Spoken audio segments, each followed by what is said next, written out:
सकाळी 8 वाजल्यापासून नांदेड विधान परिषदेसाठी मतदान प्रक्रिया पार पडते। एकूणच जिल्ह्यातल्या 8 मतदान केंद्रावर जे आहे ते मतदान सुरू आहे। एकूण महायुतीकडून अमर राजूरकर तर महाविकास आघाडीकडून नागेश पाटील आष्टीकरचे चिरंजीव कृष्णा पाटील आष्टीकर यांना उमेदवारी देण्यात आली, तर प्रशांत इंगोले हे वंचितचे उमेदवार या निवडणुकीच्या रिंगणात होते। मी सध्या नांदेड शहरातील तहसील कार्यालयाच्या मतदान केंद्रासमोर आहे। इथे 108 मतदान होतं।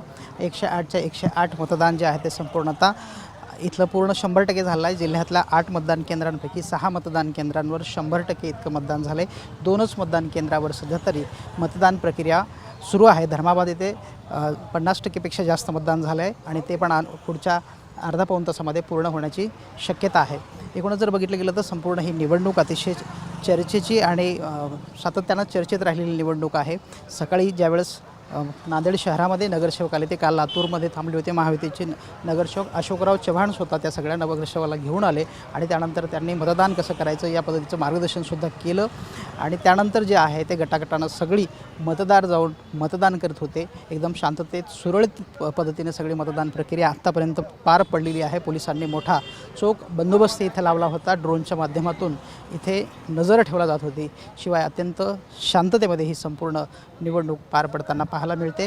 फक्त अर्धा तास जो आहे तो आता हे सगळा मतदान प्रक्रिया पार करण्यासाठी शिल्लक राहिलेला आहे।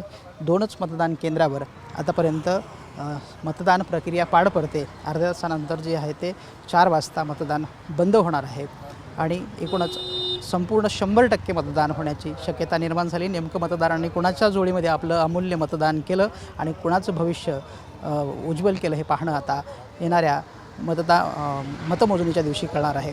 व्हिडिओ जर्नलिस्ट दहातोंडेसह गजानन देशमुख, TV9 मराठी, नांदेड।